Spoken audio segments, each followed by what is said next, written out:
गलियों में तेरे प्यारे डाले रहे। ओम गंगाय नमः सरस्वती नमः नर्मदाय नमो नमस्तु वृक्षाय ऋषिकेशाय गोविंदाय नमो नमः यजमानस्य सूनुमस्तकभाले ओम आदित्या विश्वे रुद्रा विश्वे देवतमादलगंधे व्रचंदु धर्मकामार सिद्ध यजमान कामार सिद्ध यजमानस्य सूनुमस्तकभाले जलकं कुर्यातः ततो वरान्ते यजमानस्य हस्ते अक्षरपुष्पाणि मृत्वा भगवते नन्दनन्दनाय श्री सुखदेवगीयताम् पुष्पं पुष्पमालां वर्धापयामि माल्यादीनि सुगन्धीनि मालित्यादीनि वै प्रभो मया अर्पणानि पुष्पाणि पूजार्थं प्रतिगृहीताम् तस्मै ददातु वदतुपरान्ते द्रव्यदक्षिणां समर्पयामि तत्पश्चात् ॐ हरि ओम् यं प्रजमनतमनुपेतमपेतकृत्यं दुहिपायनो विरहे कातर्या जुहाव पुत्रेति तन्मे दया तर्वो विनेदुस्तं सर्वभूतहृदयं मुनिमानतोऽस्मि फुल्ले शिशुपालकालं बालं मुकुन्दं मनसा स्मरामि बालं मुकुन्दं शिरसा नमामि श्रीराधे मेरि स्वाम हरि ओम व्यासाय विष्णुरूपाय व्यासरूपाय विष्णवे नमो वै ब्रह्मवदे वासिष्ठाय नमो नमः यत्कृपातमहं वन्दे परमानन्दमाधवम् अथ आरार्तिक्यम् पंचवेदी निराला नव ज्योत जगाने ये पंचम वेद निराला नव ज्योत जगाने वाला हरि नाम यही हरि जानो हरि नाम यही हरि जानो जग के मंगल की आरती पापियों पाप से है तारती भगवान की है आरती पापियों पाप से है आरती शांत गीत पावन गीत पापों को मिटाने वाला हरि दर्श कराने वाला ये शांत गीत पावन गीत पापों को मिटाने वाला हरि दर्श कराने वाला ये सुख करनी ये दुख हरनी ये सुख करनी ये दुख हरनी श्री मधुसूदन की आरती पापियों को पाप से है जारती भागवत भगवान की है आरती पापियों को पाप से है पार बोले मधुर बोल जगवंत बोल सन्मार्ग बताने वाला बिगड़ी को बनाने वाला ये मधुर बोल जगवंत बोल सन्मार्ग बताने वाला बिगड़ी को बनाने वाला श्री राम यही घनश्याम यही श्री राम यही घनश्याम प्रभु के महिमा की आरती पापियों को पाप से आरती श्री भागवत भगवान की है आरती पापियों को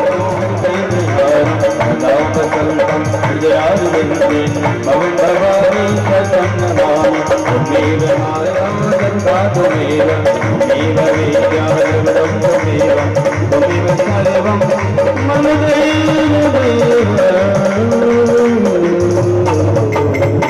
देवः शान्ति ब्रह्म शान्तिः सर्वं शान्ति शान्तिरेव शान्ति श्यामा शान्तिरेधि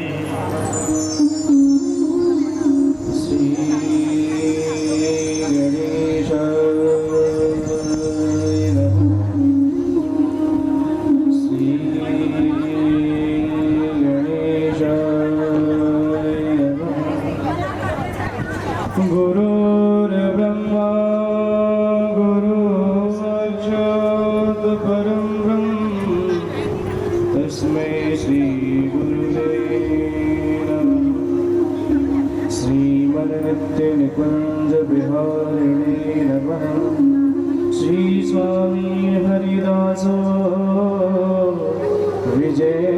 विजयतीतरा कस्तूर परितृतं ललाटपटले वक्षस्थले कौस्तुभं नासाग्रे वरमौक्तिकं करतले वेणुगरिवेष्टितो विजयते गोपाल जोड़ावड़ी वंशी विभूषितकरालनवनीरिदावा पीताम्बराधरुणबिम्बफलाधरोष्टा पूर्णेन्दुसुन्दरमुखाधरविन्दनेत्रा कृष्णात् परं किमपि तत्त्वमहं न जाने।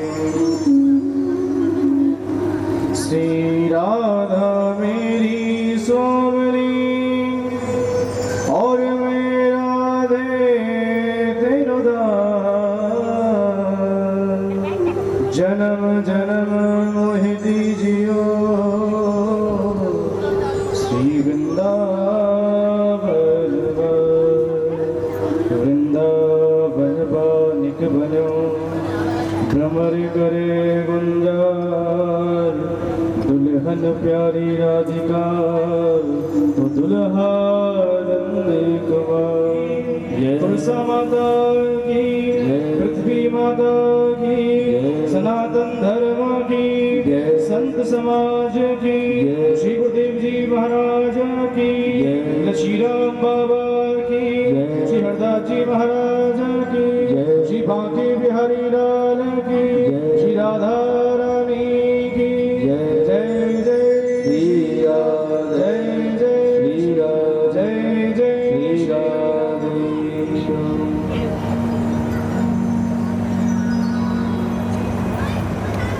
आज कथा का सप्तम दिवस है, 7वां दिन है और 7वां दिन जो होता है वो बड़ा विशेष होता है। क्यों? क्योंकि कथा अपने विश्राम की ओर जाती है। वेदों ने बहुत कुछ लिखा और बहुत कुछ लिखने के बाद अंत में लिखा नेति नेति नेति, मतलब भगवान को कितना समझ सकते हो और कितना समझोगे इसका पार पाना हमारी बस की बात नहीं है। हरि अनंत, हरि कथा अनंता, भगवान की कथाएं बहुत हैं। कथा का जो पहला दिन होता है वो पहला दिन तैयारी का होता है और प्रत्येक दिन हमें कोई ना कोई सूत्र कथा से प्राप्त होता है कि हमें अपने जीवन में धारण क्या करना चाहिए। तो आज भी जो 7वां दिन है ये बड़ा विशेष दिन है कि जीव का विश्राम कहां पर हो। जो 7वां दिन कथा का है वो ये कहता है कि जीव का विश्राम कहां पर होना चाहिए। हम 84 लाख योनियों से भटकते हैं, तब जाकर कहीं उस पर भगवान रीझते हैं, राधा रानी की कृपा होती है, तब कहीं जाकर के हमें ये मनुष्य योनि मिलती है। जो अन्य योनियां हैं, पशु योनि है, पक्षी योनि है या देवताओं की भी योनि है, ये सब भोग की योनि है। लेकिन एक ये मानव देह ही ऐसा है जो कर्म करता है और अपने कर्म से अपने भाग्य को बदल सकता है। आइए हम सभी कथा में प्रवेश करने से पहले सभी जानते हैं नियम है कथा का, भगवान के नाम का कीर्तन करते हुए मीठी मीठी तालियों की सेवा करते हुए बोलो राधे राधे राधे राधे राधे मेरा मारे हो जाएगा। बोलो राधे राधे राधे राधे राधे मेरा पार हो जाएगा। बोलो राधे राधे राधे राधे राधे मेरा पार हो जाएगा। बोलो राधे राधे राधे राधे राधे मेरा पार हो जाएगा। कहीं आते जाते बजे गलियों में गलियां प्यारा मिल जाएगा।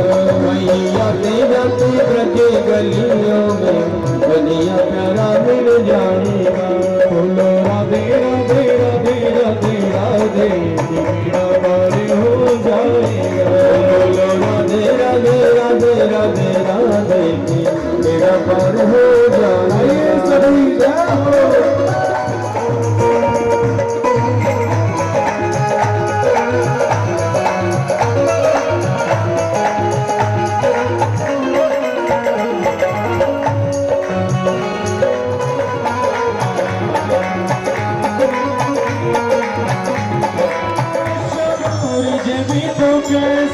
राधा के बिना श्याम भी तो राधा के बिना राधा राधा नाम कहीं जाता बिना विकार हो जाए।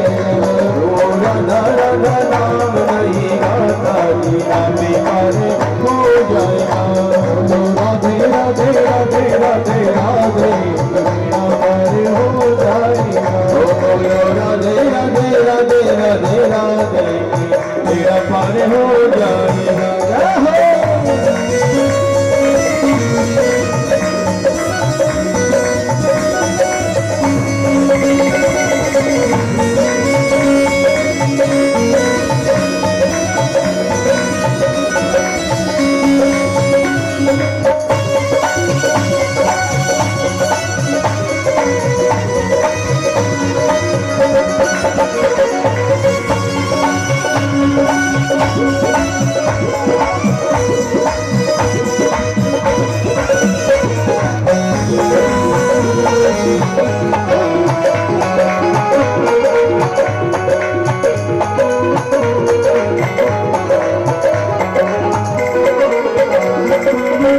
सारे जगत की है महारानी, सारे जगत की है महारानी, सारे जगत की है महारानी, ओ सारे जगत की है महारानी। प्रेम कृपा श्री राधा रानी, ओ प्रेम कृपा श्री राधा रानी। राधा नाम की सहारे जीने मरने अकेले सारा मिट जाएगा। राधा नाम के सहारे जीने मरने का दिल सारा मिट जाएगा। बोलो राधे राधे राधे राधे राधे बेड़ा पार हो जाएगा। बोलो राधे राधे राधे राधे राधे बेड़ा पार हो जाएगा।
राधा नाम के सहारे को बंदे जीवन सुधर जाएगा।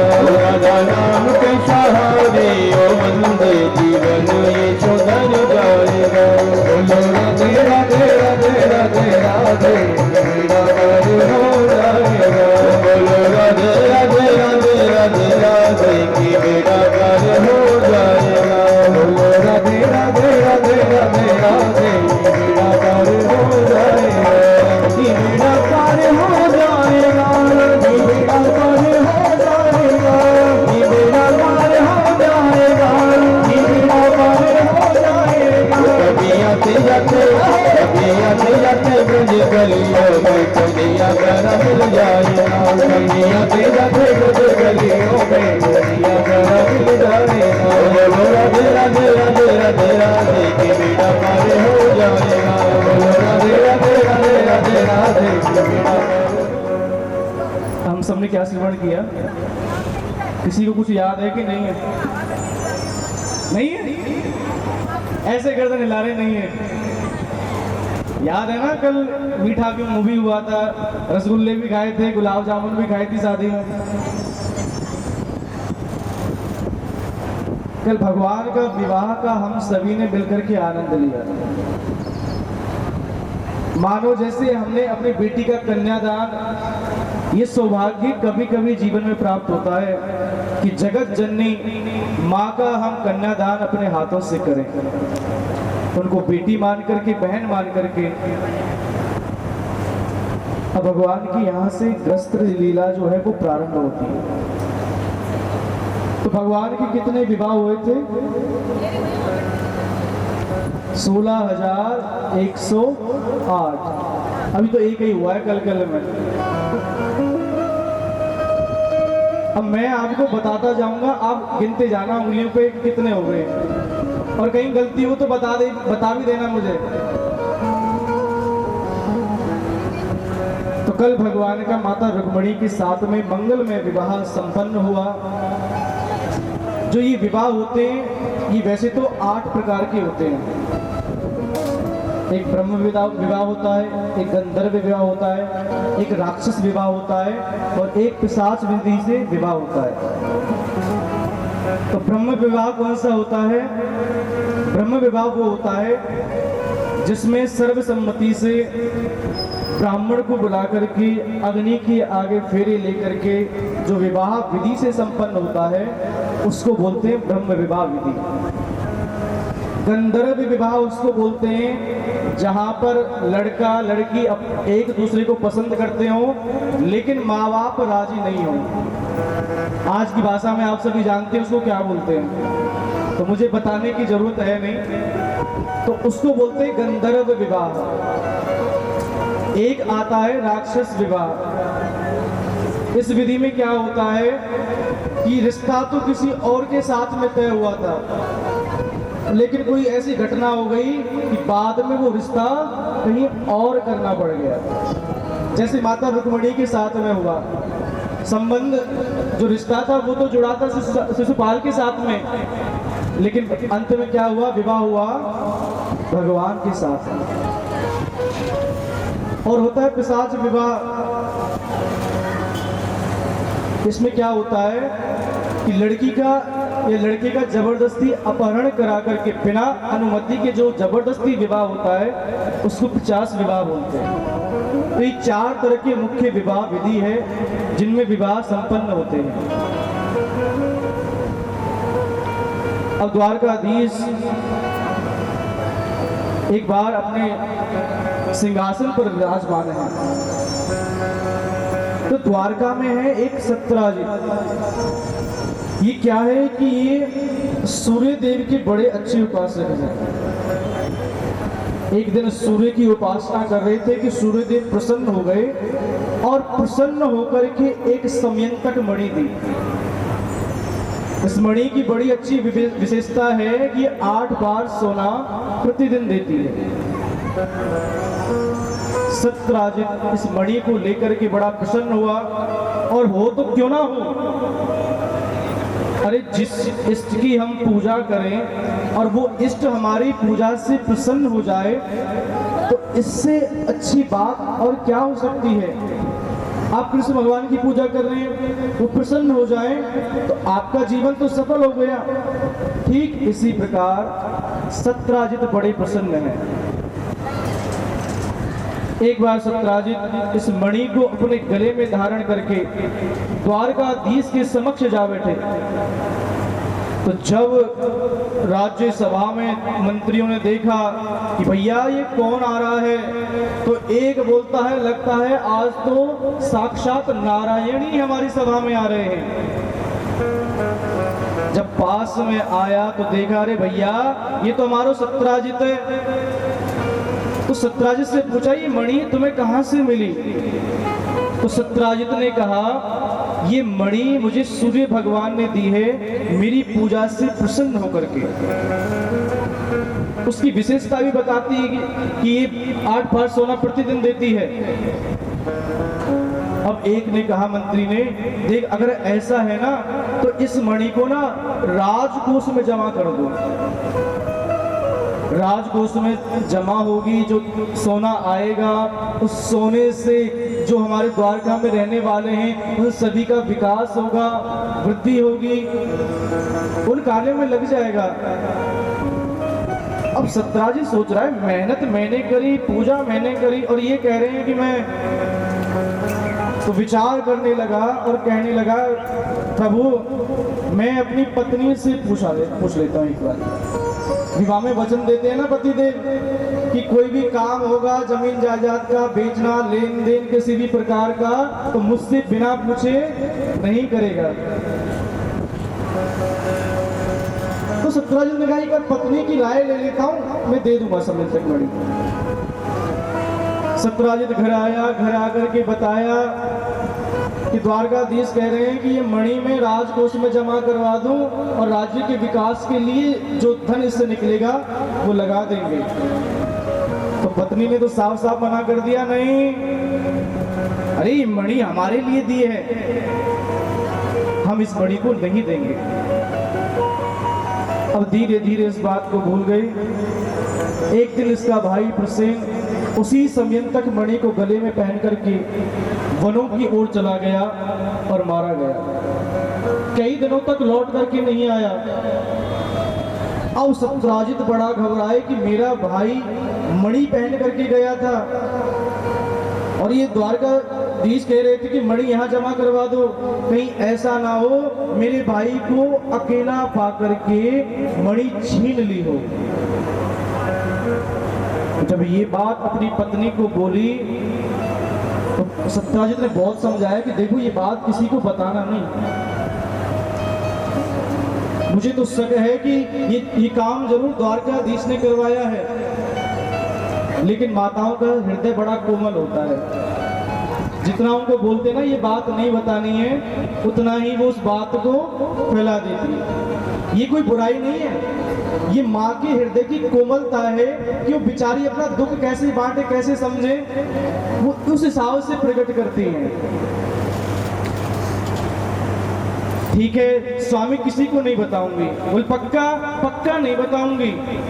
अब क्या हुआ, एक सहेली आई और बातों ही बातों में ये बात निकल गई कि द्वारकाधीश ने वो मणि मांगी थी, मणि नहीं मिली तो मेरे जो देवर हैं उनको मरवा दिया है। और सुन बहन किसी को बताइयो मत, मेरे स्वामी ने मेरे ऊपर बड़ा विश्वास करा है। अरे हाँ सहेली तू जो कह रही है ना ठीक है, कहूँ ना बताऊंगी। अब वो सहेली तो चली गई, अब उसके पास कोई दूसरी सहेली आई, दूसरी से तीसरी, तीसरी से चौथी, और ये खबर पूरी द्वारका में फैल गई क्या कि द्वारकाधीश ने प्रसेन को मरवा करके मणि ले ली है। अब जब ये बात भगवान को पता चली तो संग में सैनिकों को लेकर के मणि की खोज के लिए निकल पड़े। देखा तो प्रसेन मरा हुआ मिला, मणि ढूंढी तो मणि उसके पास में नहीं मिली। तो पास में सिंह के पैरों के निशान देखे, उनका पीछा करते चलते गए तो शेर भी मरा मिला, लेकिन मणि वहां भी नहीं मिली। वहां पर एक रीछ के पैरों के निशान दिखे तो भगवान उनका पीछा करते करते एक गुफा की छोर पर पहुंचे। भगवान ने कहा मंत्रियों को तुम यहाँ से चले जाओ, अंदर पता नहीं क्या हो, इसलिए एक पत्थर लगा लिया और अंदर भगवान गंधरा में प्रवेश कर गए। और वहां पर जाकर के देखा कौन है ये रीछ, ये है जामवंत जी। तो जामवंत की बेटी है जामवंती, उसके हाथ में वो मणि और उस मणि से वो खेल रही है। भगवान ने आवाज लगाई तो जामवंत जी आए और आकर के भगवान ने कहा भैया ये मणि हमें दे दो, इस मणि की वजह से हमारे ऊपर बहुत बड़ा कलंक लगा है। जामवंत जी ने पूछा आप कौन? भगवान ने कहा हम द्वारकाधीश हैं। दोनों में युद्ध हुआ और अंत में जब जामवंत जी की नजर भगवान के चरणों पर पड़ी तो पहचान गए कि ये तो मेरे राम जी हैं। चरणों में गिर पड़े। जब लंका में भगवान राम का युद्ध हुआ था ना तो जामवंत जी लड़े और युद्ध जीतने के बाद भगवान ने सभी को उपहार में कुछ ना कुछ दिया। तो जब जामवंत जी की बारी आई तो जामवंत जी ने कहा कि प्रभु, मुझे मेरे बल का पता ही नहीं चला है कि मुझे कितना बल है, मुझे थकान ही महसूस नहीं हुई, तो मैं चाहता हूं उपहार में आप मुझसे 2-2 हाथ कर लें। तो भगवान ने आज भक्त की वही इच्छा पूरी इस कृष्ण अवतार में करी है। भगवान ने कहा भैया हमें वो मणि चाहिए। तो जामवंत जी कह रहे मैंने तो मणि बिटिया को दे दी है और बिटिया से धन लेना ये मुझे शोभा नहीं देगा, तो क्या करें कि आप ऐसा करो, मेरी बेटी से विवाह कर लो और बदले में ये मणि ले लो। भगवान ने कहा कलंक तो हटाना ही है। तो भगवान का दूसरा विवाह किसके साथ में हुआ? किसके साथ में हुआ? जामवंती जी के साथ में। मणि को लेकर के भगवान आ गए, सत्यराजित को बुलाया, भैया कि देख तेरा भाई लेकर के गया था और ना जाने कितने लोग मुझे भूली भरी बातें कहने लगे, मेरे ऊपर चोरी का कलंक लगा दिया। अब सत्यराजित बड़ा लज्जित हुआ, जहां जहां जाए लोग बुरी भली बातें बोले, तो परेशान होकर के भगवान के पास में आ गया और कहने लगा कि लोग मुझे बड़ा परेशान कर रहे हैं, ऐसा करो मेरी बेटी है सत्यभामा, आप उसके साथ में विवाह कर लो, जब आपसे संबंध जुड़ जाएगा तो इन सब लोगों के मुंह बंद हो जाएंगे। तो भगवान ने तीसरा विवाह सत्यभामा जी के साथ में संपन्न किया। बोलिए द्वारकाधीश भगवान की। तो कितने विवाह हुए भगवान के अभी तक? नहीं, अभी तक कितने हुए? हाँ, भगवान का चौथा विवाह कालिंदी जी के साथ में हुआ। ये यमुना महारानी जी का स्वरूप है। एक बार अर्जुन के साथ में यमुना स्नान के लिए जा रहे थे, तो तभी कालिंदी माता ने अर्जुन से प्रार्थना करी कि वो जो रथ में बैठे हैं ना, झैल छबीले घुंघराले वाले, उनके साथ में मैं विवाह करना चाहती हूँ। तो अर्जुन ने कहा कि प्रभु एक और विवाह की तैयारी कर लो। बोले क्यों? कि वो जो देवी वहां पर तप कर रही है ना, वो आपकी प्राप्ति के लिए कर रही है। तो भगवान का चौथा विवाह माता कालिंदी जी के साथ में संपन्न हुआ। एक है माता मित्रविंदा, इनके 2 भाई हैं, इन्होंने एक स्वयंवर रखा। तो स्वयंवर में एक से एक बड़ा राजा आया, तो इन्होंने अपनी बहन को समझाया कि सुन बहन, ये जो माला है ना, ये शिशुपाल के गले में डाल देना। ये माला शिशुपाल के गले में ही डलनी चाहिए। लेकिन जब मित्रविंदा जी उस माला को लेकर के जा रही हैं और जब देखा कृष्ण भगवान को, तो देख करके वहीं रुक गई और जो माल था हाथों का, वही माला गोविंद के गले में डाल दी। तो भगवान का 5वां विवाह किसके साथ में हुआ? मित्रविंदा जी के साथ में। 6ठा विवाह सत्या के साथ में संपन्न हुआ। इनकी माता पिता ने इनकी विवाह के लिए आयोजन रखा। 7 बैल थे और कहा था जो एक बार में एक ही रस्से से 7 बैलों को बांध देगा, उसी के साथ में मैं अपनी पुत्री का विवाह करूंगा। अब कई राजा आए, नहीं कर पाए, तो भगवान ने कहा ये तो हमारा बचपन का काम है, गायों के साथ खेलना। तो भगवान ने एक ही बार में 7 के 7 बैलों को बांध दिया। तो भगवान का विवाह सत्या जी के साथ में संपन्न हुआ। कितने विवाह हो गए? देखो मैं भूलता जा रहा हूँ, पीछे पीछे आगे तो जा रहा हूँ, पर गिनती भूल रहा हूँ। गिनती का ध्यान रखो। भगवान के हुए 6 विवाह। 7वां विवाह भद्रा जी के साथ में संपन्न हुआ। ये कौन है? इनके भगवान के जो इनके माता पिता है, वो चाहते थे कि कृष्ण भगवान जैसा मुझे बेटा मिले। तो एक बार भगवान इनके यहाँ पर गए चलो बेटा नहीं मिले तो कोई बात नहीं, दामाद बना लेते हैं, तो दामाद भी तो बेटे के समान होता है। तो अपनी पुत्री भद्रा का विवाह इनके साथ में संपन्न कर दिया, लक्ष्मणा जी के साथ में संपन्न हुआ। भगवान ने एक तीर से मछली की आंख को भेदा था। तो भगवान के इस तरह से 8 विवाह संपन्न हुए।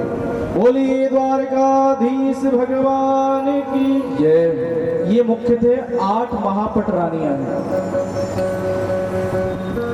अब एक भौमासुर नाम का दैत्य था, उसने संकल्प लिया था कि जब 20,000 रानियां इकट्ठी हो जाएंगी, ये क्या करता था, राजा की बेटियों को उठा करके ले आता था और संकल्प लिया था कि एक साथ में ही एक ही मुहूर्त में सबके साथ में विवाह करूंगा। पर जब ये बात भगवान को पता चली तो बड़ा गुस्सा आया, क्रोध आया। अरे इतना बड़ा दुष्ट कन्याओं को उठा करके ले जाता है, अपहरण करता है। तो भगवान चल दिए, भौमासुर के साथ पास पहुंच करके युद्ध हुआ और अंत में भगवान ने भौमासुर का वध कर दिया। और उस समय पर 16,100 रानियां वहां पर इकट्ठी हुई थी। भगवान ने सभी को उसकी कैद से मुक्त कराया। भगवान ने कहा अब आप मुक्त हैं, अपने अपने घर को लौट जाओ।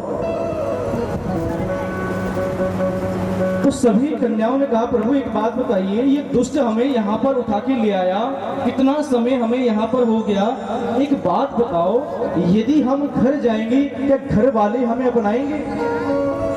क्या ये समाज हमें अपनाएगा? क्या उल्टी सीधी बातें हमें नहीं बोलेगा? हे प्रभु अब हम घर तो जाएंगे नहीं, हम आपसे ही विवाह करेंगे, मर जाएंगी लेकिन घर नहीं जाएंगे। तो भगवान ने तभी एक ही मुहूर्त में उन 16,100 रानियों के साथ में विवाह किया। तो कितने विवाह भगवान के हो गए? 16,108। बोलिए द्वारकाधीश भगवान की। कृष्ण भगवान का परिवार है, प्रत्येक रानी से 10 लड़के हैं और एक लड़की है। एक बार क्या हुआ, आज तक भगवान कृष्ण ने माता रुक्मिणी के साथ में कोई मजाक नहीं किया।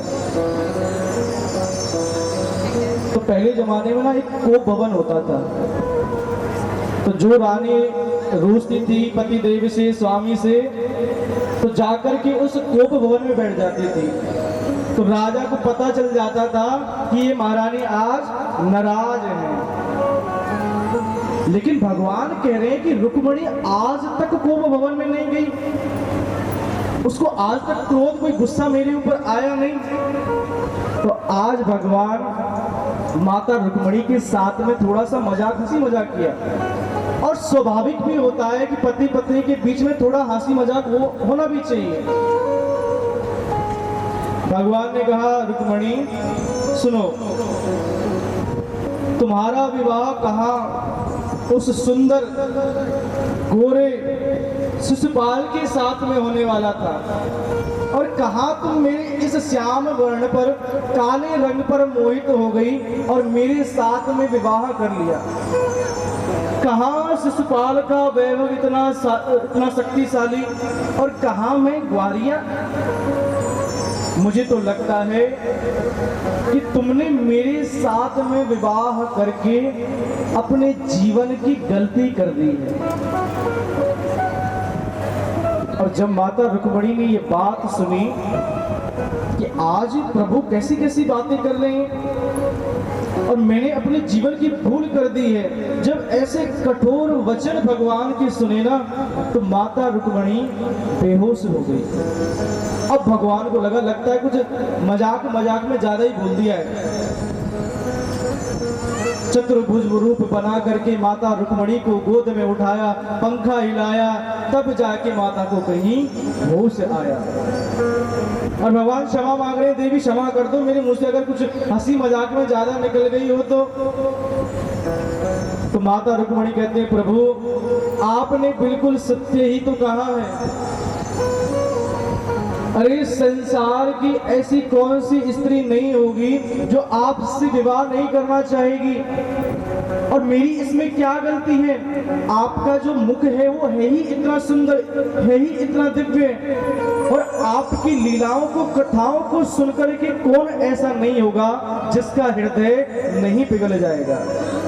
अरे आपका नाम मात्र लेने से जिसके जीवन के पाप दूर हो जाते हैं, हे प्रभु मैंने आपसे विवाह करके अपने जीवन की कौन सी गलती कर दी?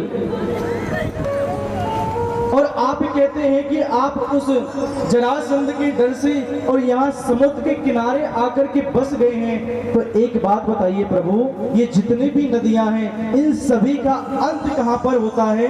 समुद्र में आकर के होता है।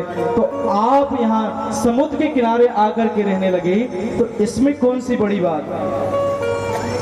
माता रुक्मणी कहती है कि आप कह रहे हैं कि केवल गरीब ही आपको बचते हैं, अमीरों के पास तो समय ही नहीं है। तो ये भी आपने बिल्कुल सत्य कहा प्रभु।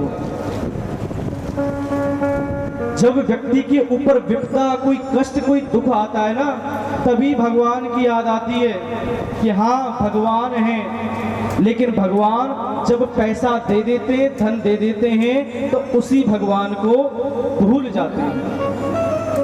किसी अमीर से, धन वाले से जाकर के पूछो भगवान है, पूजा पाठ करना चाहिए, मना कर देगा नहीं, ये पूजा पाठ सब ढोंग है। क्यों? उसके पास समय नहीं है, धन के अलावा वो भगवान का नाम लेना ही नहीं चाहता है। लेकिन जैसे ही थोड़ा सा नुकसान हो जाए व्यापार में, फिर देखो उसको। तो प्रभु आपने एक ऐसी बात कही, गरीब जिनका नाम आपका लेने से उनको भिक्षा मिलती हो, जीवन का यापन हो, वो आपका नाम क्यों ना ले?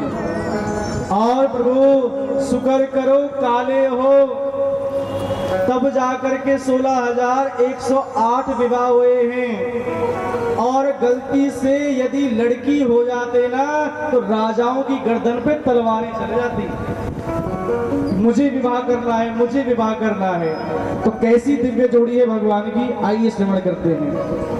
मेरी कहानी काना तू पारो में गोरी, मेरी कहानी काना तू पारो में गोरी, गोरी गोरी कहानी काना तू पारो में गोरी, मेरी कहानी काना तू पारो में गोरी।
चोरी का ना तू करो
है, लेकिन राजा निग ने अपने जीवन में जितनी गायों का दान किया है उस दान को गिना नहीं जा सकता।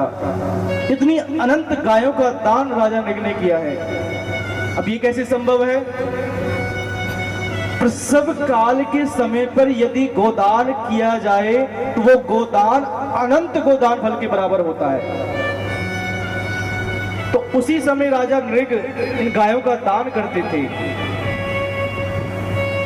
तो प्रभु, मैं केवल इतने से एक अपराध के कारण इस गिरगिट की योनि में आया, लेकिन मेरा सौभाग्य तो देखो उन गोदान का कि आज आपका स्पर्श पाकर के मुझे दिव्य स्वरूप मिला है और आपके दर्शन हो गए। इतना बड़ा उस गोदान का फल आज मुझे मिला है। बोलिए गौ माता की जय जय जय श्री राम। उसके बाद एक पौंड्रक आ गया। वो कहने लगा, मैं भगवान हूँ, सब लोग मेरी पूजा करो, मैं ही असली द्वारकाधीश हूँ, मैं ही भगवान का अवतार हूँ। भगवान ने कहा, अच्छा भैया, हमारे हो तो ये डुप्लीकेट। भगवान ने जाकर के इस पौंड्रक का भी वध कर दिया। उसके बाद पांडवों ने राजसू यज्ञ का आयोजन किया। सभी वहां पर पहुंचे। अब राजसू यज्ञ क्या होता है कि सभी जो राजा होते हैं ना आसपास, उस सभी की सहमति से वो यज्ञ किया जाता है कि हम सब इस राजा के अधीन हैं, इन सब की बात मानी जाएगी। सब राजा तो मान गए, लेकिन जरासंध नहीं माना। तो भगवान अर्जुन भीम को साथ में लेकर के ब्राह्मण का रूप बना करके जरासंध के पास पहुंचे। अब जरासंध ब्राह्मणों का सम्मान करता है, क्यों? क्योंकि ब्राह्मणों की कृपा से ही उसने भगवान को हराया था।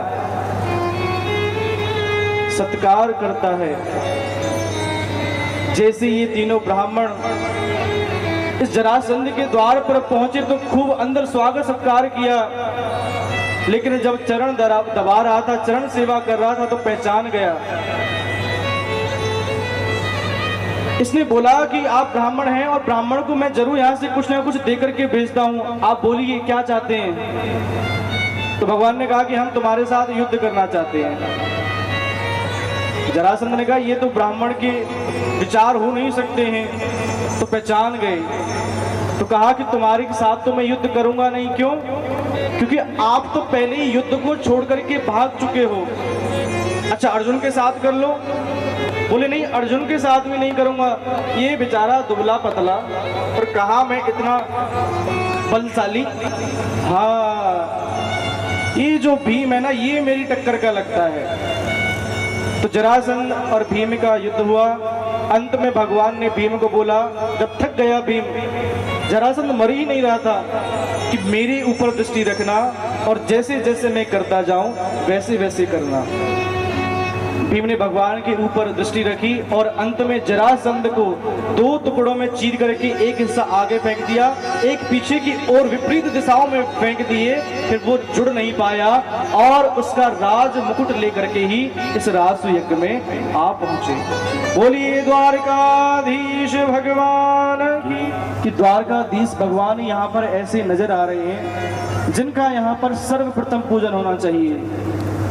लेकिन जैसे ये शिशुपाल ने सुना, भरी सभा में खड़ा हो गया और खड़ा होकर के भगवान को गालियां देने लगा।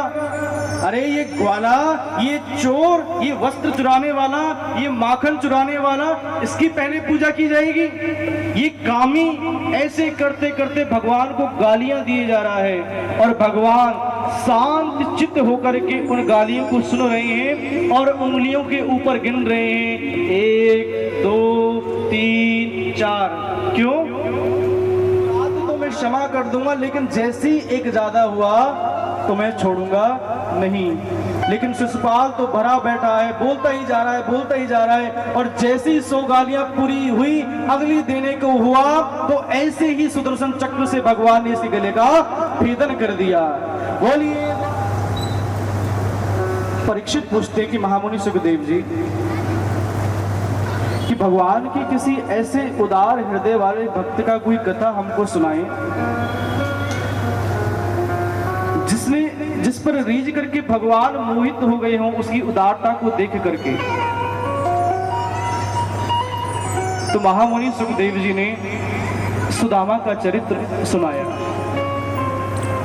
महामुनि सुखदेव जी कहते, परीक्षित, तुम्हारे इस प्रश्न से मुझे सुदामा जी की याद आ गई। सुदामा जी का जो जीवन है वो बड़ा ही पावन है और धैर्य है जीवन में। इनकी पत्नी है सुशीला। आजकल जो स्थिति हम देखते हैं, कहीं पर भी सुदामा जी की किस तरह बना करके उनको लोगों के बीच में मंगवाया जाता है, ये हमें भी इस तरफ सोचना चाहिए। सुदामा का जीवन बिल्कुल भी ऐसा नहीं है। आज के समय में हमने उसको हंसी मजाक बना लिया है और बड़ा हम ही होते हैं, ताली मार करके हंस रहे होते हैं, बाजी यहाँ पैसे मांग रहे हैं, वहां पैसे मांग रहे हैं। नहीं, ये बिल्कुल गलत है। सुदामा जी का जीवन बड़ा ही अलग है। किसी के घर में खाने को नहीं है तो किसी के यहाँ पर मांगने नहीं गए। पत्नी ने कभी ये जोर जबरदस्ती नहीं करी कि भोजन ला करके दो, कहीं से भी हमारे अन्न की व्यवस्था करो, हम भूखे मरे जा रहे हैं, बच्चे भूखे हैं। सुदामा जी बड़ी अच्छी बात बोलते हैं कि देखो मेरे यहाँ पर मेरे जीवन में कितना बड़ा सौभाग्य है। 10-10, 12-12 दिन हो जाते हैं भोजन करे बिना, एक अन्न देखे बिना, कि महीने में 2 एकादशी होती हैं। लेकिन मेरे यहाँ पर मेरे प्रभु ने तो मेरे ऊपर ऐसी कृपा करी है कि मेरे यहाँ तो रोज एकादशी हो जाती है। कभी भगवान को दुख में भला बुरा नहीं सुनाया कि मुझे खाने को नहीं मिला, मुझे पीने को नहीं मिल रहा। नहीं, भगवान की कृपा ही इसको मानते हैं और उस कृपा में रह करके ही भगवान का भजन करते हैं। रहने का स्थान कैसा है? रहने का स्थान झोपड़ी है। बारिश आती है तो जल अंदर घुस आता है, ठिठुरते हैं बच्चे, बड़ी दयनीय स्थिति होती है। पर करें तो करें क्या? क्यों? मांगना तो कभी सुदामा ने सीखा ही नहीं है। किसी के द्वार पर हाथ जाकर के नहीं फैलाए कि मुझे ये चाहिए वो चाहिए। नहीं, जो है जैसा भगवान ने दिया है उसी स्थिति में रहते हैं।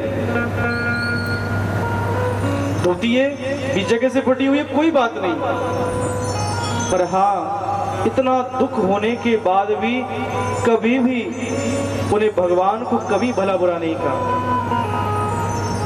लेकिन एक बार क्या हुआ, बहुत समय बीत गया कि कुछ अन्न घर में है ही नहीं।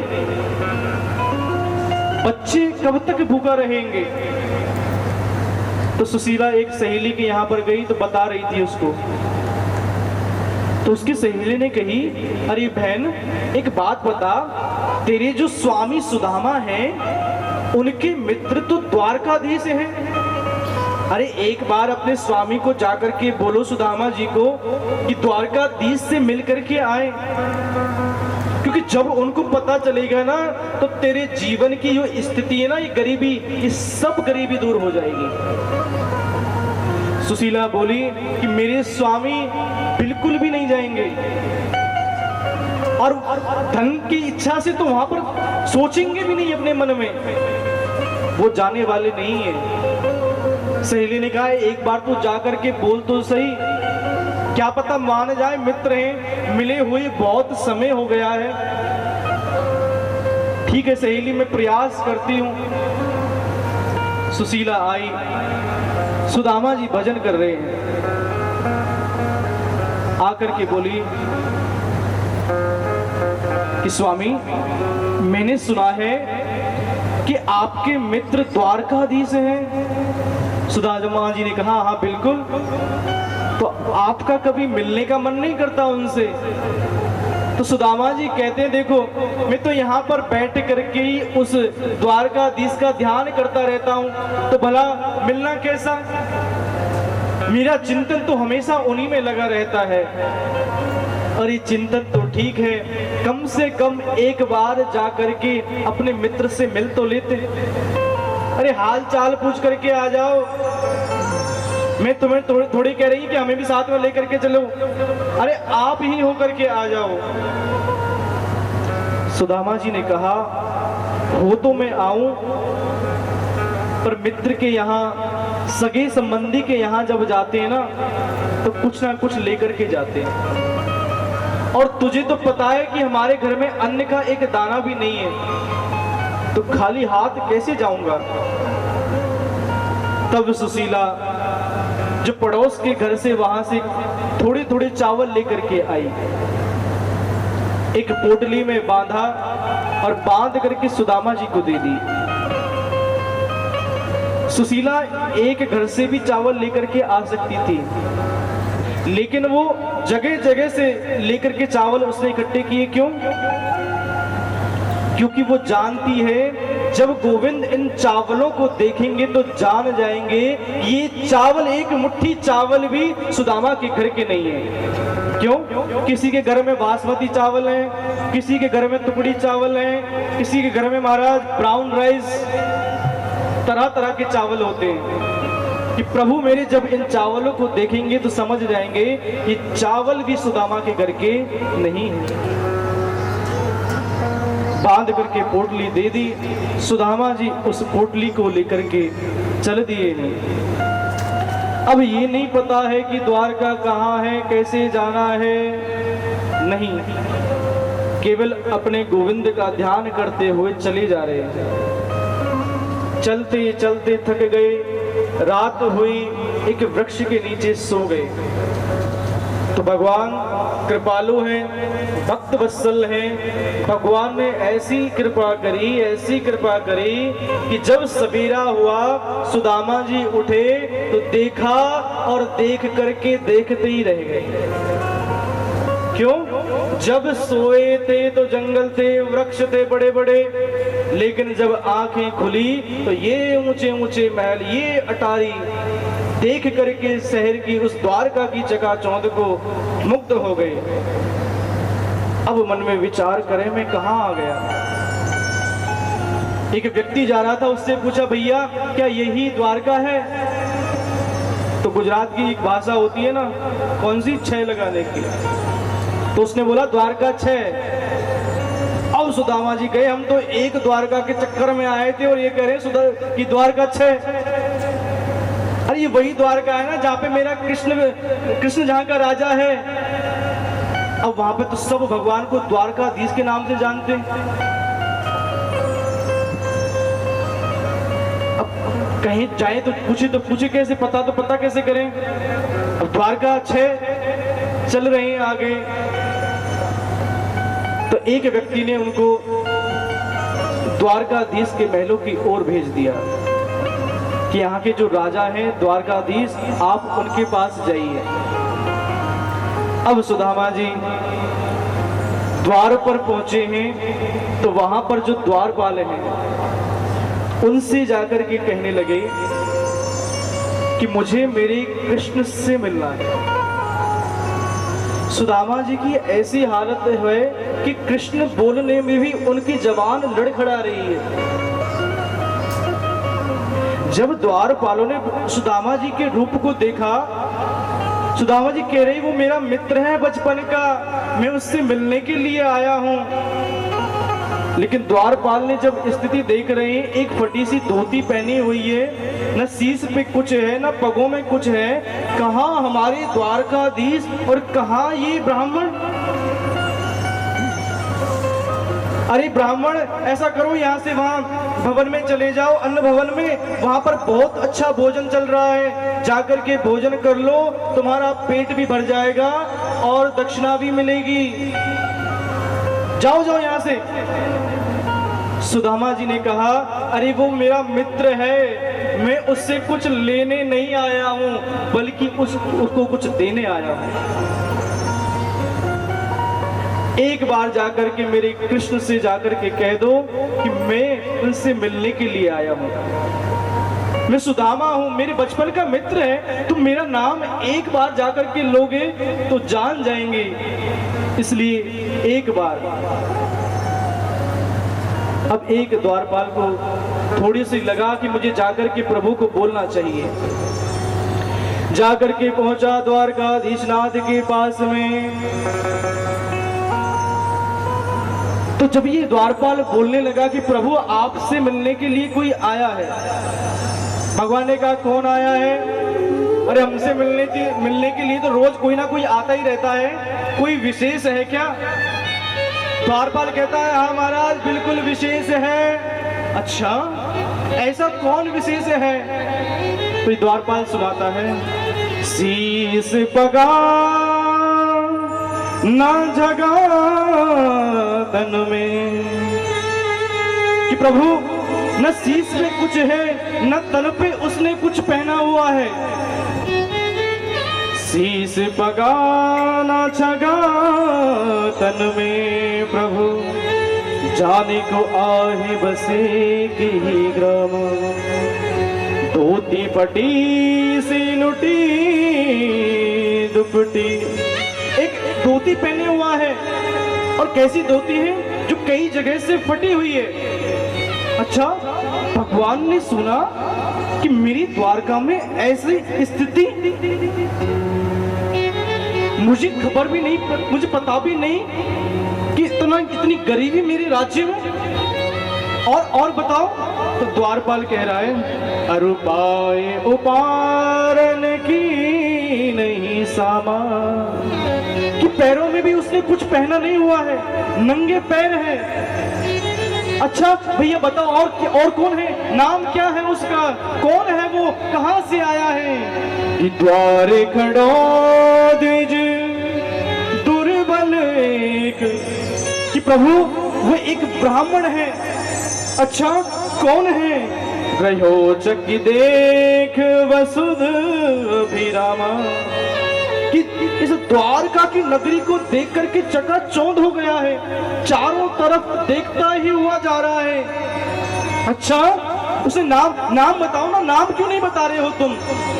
हमेशा ऐसा होता है जब परिचय दिया जाता है तो नाम पहले बताते हैं, लेकिन आज द्वारपाल ने पहले स्थिति का वर्णन किया है और तब जाकर के बोला है कि पूछत दीन दयाल को धाम।